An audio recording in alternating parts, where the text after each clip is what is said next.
In the dim light of a February morning, precisely the 10th of February, 2021, little T was stirred from her sleep by an odd noise drifting from the kitchen. Curiosity tugged at her small frame, and she crept downstairs to investigate. As she stepped into the room, a horrifying scene unfolded before her eyes. A man was struggling to fit her mother's lifeless body into a suitcase. Even at her tender age, T grasped the grim reality. Her mother was gone, and she could very well be next. Her mother, Christina Rowe, was born in the 90s and spent her childhood in the bustling city of Angeles, Philippines. Her own mother, whose identity remains private, was Filipina, while her father, Marcus, hailed from Britain. Venturing beyond familiar shores allowed her to immerse herself in a different culture. Little is known about Christina's early life, as details of her upbringing remain shrouded in secrecy. It is known that she had a sister with whom she shared a close and loving bond. In 2010, Christina found love and conceived a child. Soon after, she gave birth to a daughter whose name has been kept private to ensure her safety and preserve her privacy. Bearing in mind legal constraints, we'll refer to her as T, as indicated in certain court documents. The whereabouts of Botsarebianok remain unknown. However, it has come to light that he wasn't involved in his daughter's upbringing, a challenge the young girl faced with considerable fortitude. T's presence proved pivotal in Christina's life, and she embraced her maternal responsibilities with passion and unwavering commitment. Around 2017 and 2018, Christina grew increasingly troubled by the poverty prevalent in Angeles, a place with diminishing prospects for employment or education. By then, the city was already notorious, pushing its inhabitants to the very edge of legality just to survive. It was even whispered to be a place where an alarmingly high number of young women were driven to prostitution. Disturbed by this harsh reality and yearning for a better life, a young mother made a life-altering choice. Fueled by hope and leveraging her British citizenship, Christina packed her passport and embarked on a journey to the United Kingdom with her daughter. Despite the considerable risk, she made the brave decision to leave behind her friends and family, choosing to relocate to the city of Worcester. Driven by a mother's unwavering love, her motives were crystal clear. She yearned to provide her daughter with an exceptional education and opportunities far surpassing her own. Once settled in the United Kingdom, Christina's determination to forge a brighter future for them both knew no bounds. She labored tirelessly, often juggling several jobs simultaneously. Initially, she found herself working within the confines of a vast department store, supplementing her income with grueling hourly cleaning tasks. Perhaps the most delightful of all her endeavors was her part-time job as a model. Her exotic features and striking skin tone made her a memorable presence in the English modeling scene. Yet what truly set her apart was her gentle nature, her attentiveness, and an innate, almost otherworldly grace. Those around her often described Christina as exceptionally intelligent and deeply spiritual. A woman of profound thought, Christina harbored a secret dream: to become a writer and weave worlds with her words. Her presence resonated deeply, as evidenced by accounts describing a singular blend of grace and fierce skill. She left an indelible mark on those fortunate enough to know her. Christina moved to the beat of her own drum, a dance both delicate and powerful like a tornado. She refused to be defeated by any challenge. Her passions were expansive, ranging from culinary arts to the wonders of nature, from the power of literature and poetry to the depths of art and philosophy. Above all these individual pursuits, her driving purpose was to secure a good life for her daughter, enriching her existence both materially and emotionally. Christina was portrayed in the media as a devoted and loving mother, sharing an extraordinary bond with her daughter.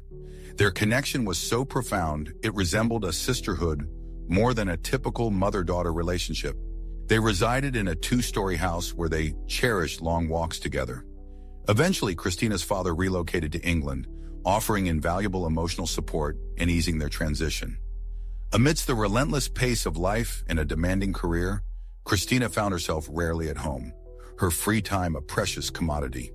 Feeling a newfound sense of stability, she decided to open her heart to love once more. In December of 2019, fate intervened, connecting Christina with Charles Byrne, a man 3 years her junior, through a popular dating app. Details about Charles remained scarce, yet she discovered he possessed a passion for guitar and that his family bore a long history of mental health challenges. Their age difference, though slight, proved no barrier to their budding romance. Charles forged a strong, emotional bond with Christina, unfazed by the fact that she had a daughter. With growing affection, they took the next step and finally met in person. From that moment on, they knew they were a perfect match and decided to begin a relationship. At first, everything felt like a fairy tale. Charles fancied himself the quintessential charmer, a man with impeccable style. This self-assuredness led him to Christina's doorstep, or rather, the doorstep of the house she rented. However, their cohabitation was fleeting, lasting only 6 months. Their separation coincided with the dawn of the global health crisis of 2020. The immense pressure that the pandemic exerted on daily life, coupled with Christina's own struggles with employment, created a situation that proved insurmountable. Whispers followed the couple's breakup, a silence that spoke volumes about the man's troubled mind. Friends and family murmured of disturbing signs, episodes where reality seemed to slip from his grasp, sudden bursts of anger, and a controlling nature directed towards the young woman. Though their romantic connection had frayed, their conversation still echoed with the raw emotions of a fresh split. It was against this backdrop that February of 2021 arrived. Post-separation, Christina and her daughter resided in their shared home, while the man retreated to his parents' house, both parties now separated by a mere 5 kilometers within the same city. Charles, it seemed, hadn't accepted the breakup and frequently appeared at Christina's home, often at night and in a state of agitation. Out of pity, she would let him in, and they would talk until he calmed down. This compassionate act unnerved relatives and friends, who cautioned Christina about his emotional instability, reminding her of his past negative influence on her and her daughter. Later, George, a photographer and friend of Christina, revealed that at the height of the conflict, mother and daughter sought refuge in his home for a few days because Charles had become obsessive and refused to accept the separation. Little did anyone know at the time, in the aftermath of their split, that Charles's behavior would escalate to the point of stalking Christina. On one occasion, the situation escalated dramatically when he held her against her will for hours. Eventually, the young woman managed to persuade him to leave, yet inexplicably, no charges were filed in connection with the incident. Fast forward to the night of February the 9th, 2021. Christina's children were sleeping peacefully, unaware of the events about to unfold. In the early hours of February the 10th, Charles drove to Christina's home. A man arrived with a suitcase, and it's believed a young woman willingly let him inside, as there were no signs of forced entry. Shortly after, an argument erupted in the kitchen. In a fit of rage, he began to strangle Christina until her lips turned blue. Not satisfied, he then plunged a knife into her heart. Amidst this horrifying scene, a young child heard the commotion. Driven by innocent curiosity, she crept down from her room to investigate. Upon entering the kitchen, she witnessed Charles stuffing her mother into the suitcase. In that instant, despite her tender years, the girl understood with chilling clarity. Her mother was gone, and he was the reason. Panic seized the man as he realized he'd been discovered. He lunged, his hands clamping around the girl's throat. "I'm so sorry," he choked out, even as he squeezed. Tia succumbed to the suffocating darkness. Then Charles struck her head against the hard floor, not once but several times. Convinced he had extinguished her life, he lifted her limp form, carried her upstairs, and laid her in the bathtub. After that, he went down to the kitchen.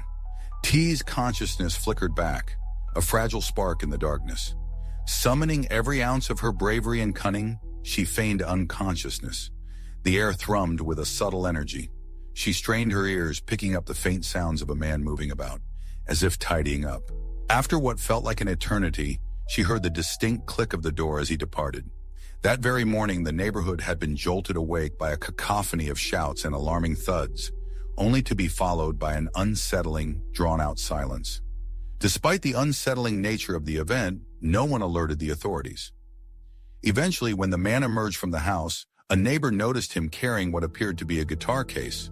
However, what he was actually dragging was the suitcase he had brought into the house. The suitcase that contained Christina's body. The deep wound he had inflicted caused significant blood loss. So much blood, in fact, that it dripped from the suitcase. Yet he continued on, undeterred. Charles placed his suitcase in the car, a vehicle that belonged to his mother. Afterwards, he drove back to the house he shared with his parents. Once inside, he gathered a few bricks and packed them into the suitcase.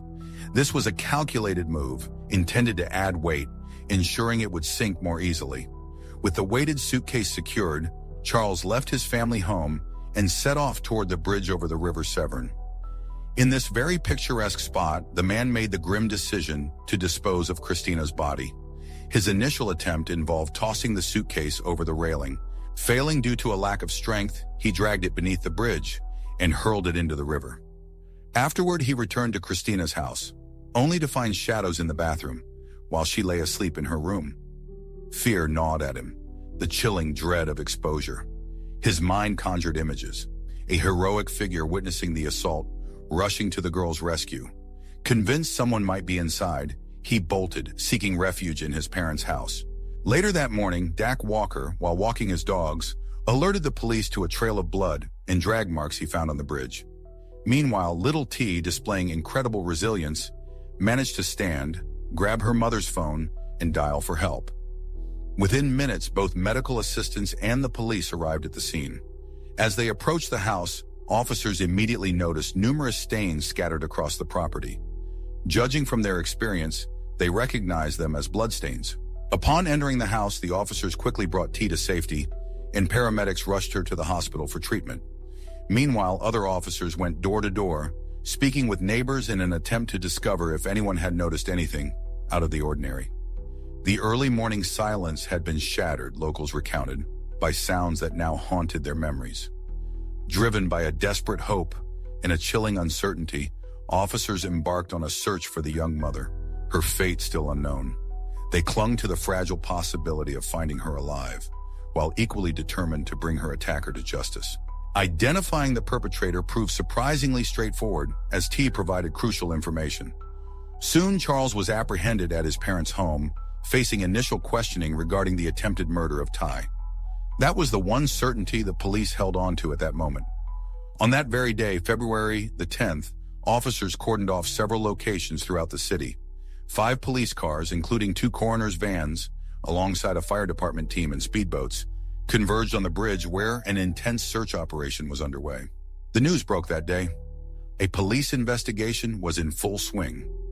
The media reported on a large-scale operation unfolding across 3 city locations, all in a desperate attempt to recover Christina's body. The authorities spent hours in search until, late in the evening, the body of a young woman was discovered inside a suitcase. During the subsequent investigation that same day, a man was apprehended. He promptly informed the police that he was prescribed antipsychotic medication but had neglected to take it the previous day. However, forensic psychiatrists were unable to verify this claim, and he was deemed fit for interrogation at the police station. On Thursday, February 11, 2021, the police confirmed to the media the grim discovery of a woman's body and that her family had been notified. In the same statement, it was revealed that official identification was still pending, but they knew the victim to be Christina Rowe. The police cordon was lifted from one search site that day, yet remained at 2 others, likely as investigators sought further clues. The coroner's report revealed extensive bruising on the victim's neck, indicative of strangulation, along with a shoe print on her upper chest. Furthermore, the victim suffered a deep gash, penetrating both the heart and lung. Soon after, police confirmed that 24-year-old Charles Byrne was formally charged with the murder of 28-year-old Christina Rowe, as well as the attempted murder of a minor. Regarding the assault on the girl, the accused claimed he was delirious at the time, mistaking her for some kind of evil dwarf, which led to the attack. He confessed to attempting to cradle her soul into slumber, but as she began to ease, he realized the true nature of his actions and ceased. He vehemently denied any intention to deprive her of life. On Friday, the 12th of February, 2021, Charles appeared in court to face the charges. Throughout the proceedings, the man stood with his head bowed low. Arms crossed, he maintained a stoic demeanor, speaking only to confirm his name, address, and date of birth. He maintained his innocence, entering a plea of not guilty. Prosecutor Ralph Robbins emphasized the gravity of the 2 alleged offenses, requesting the judge to escalate the case to the Crown Court. The defense attorney countered, stating that while his client understood the proceedings, he was presently unable to mount a defense. After hearing arguments from both sides, the district judge addressed the defendant, expressing confidence that his counsel had thoroughly explained the charges. Subsequently, he ordered the man remanded in custody, declaring that he would reappear before the Crown Court on the 16th of February. The judge delivered his final judgment, highlighting the considerable risk the defendant posed. He asserted that based on the prosecutor's statements and the case file, he was convinced the accused would flee if granted bail. Furthermore, this would undoubtedly intimidate witnesses. He drew attention to Christina's daughter, a young victim and key witness, who testified that the accused knew her well and was capable of actions to prevent her from testifying against him. Meanwhile, the police persistently gathered further evidence as the investigation progressed. Amidst the legal proceedings, the judge and medical experts continued their crucial work. Finally, the trial commenced in the royal court, where the defendant unveiled his surprises starting on the 1st of June, 2021. He pleaded not guilty to Christina's murder, admitting instead to manslaughter due to diminished responsibility. In a subsequent hearing in December 2021, he confessed to the attempted murder of Atia, but asserted his mental instability at the time. The defense presented medical testimony to support his claim. In an attempt to mitigate the charges, it was argued that the intent to take the girl's life was fleeting, forming only when she unexpectedly entered the kitchen. The defense argued their client's actions stemmed from severe mental health issues, specifically paranoid delusions and a disordered thought process. However, the prosecution countered that while the defendant demonstrably suffered from mental illness, he retained the cognitive capacity to understand the wrongfulness of his actions at the time he assaulted Christina. Therefore, his mental state did not absolve him of responsibility or guilt. During the trial, it was revealed that the defendant, named Charles, confessed to police that he simply lost it. He claimed his disordered thinking led him to believe Christina was a sexual predator disguised as a woman, intent on harming his friend, Ty. He insisted his attack on Christina was an act of salvation for the girl. The prosecution, however, exposed the flaws in his reasoning.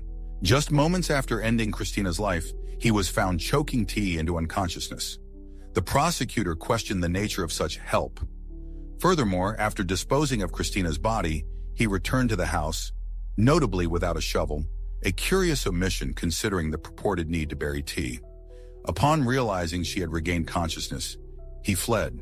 The defense argued that their client spared the girl's life upon returning to the house, convincing himself that prison was preferable to her suffering the same fate as her mother. After hearing all sides, the judge turned directly to the defendant. He stated that his attack resulted in the child awakening to her mother's screams and running down the stairs. He declared that he found the defendant's claim of entering Christina's house to save T unconvincing, and believed he intended to eliminate them both. The judge described the crime as monstrous and exceptionally grave, stating that Charles posed a significant danger. On Friday, the 25th of March, 2022, at the Crown Court, 25-year-old Charles Byrne received a life sentence, with a minimum term of 16 years before parole eligibility, for the killing of his former partner, 28-year-old Christina. He also received a sentence of 13 years and 6 months for a related attempted offense, to be served concurrently with the life sentence. During sentencing, the judge ordered that Charles initially be held in a high-security psychiatric hospital for treatment.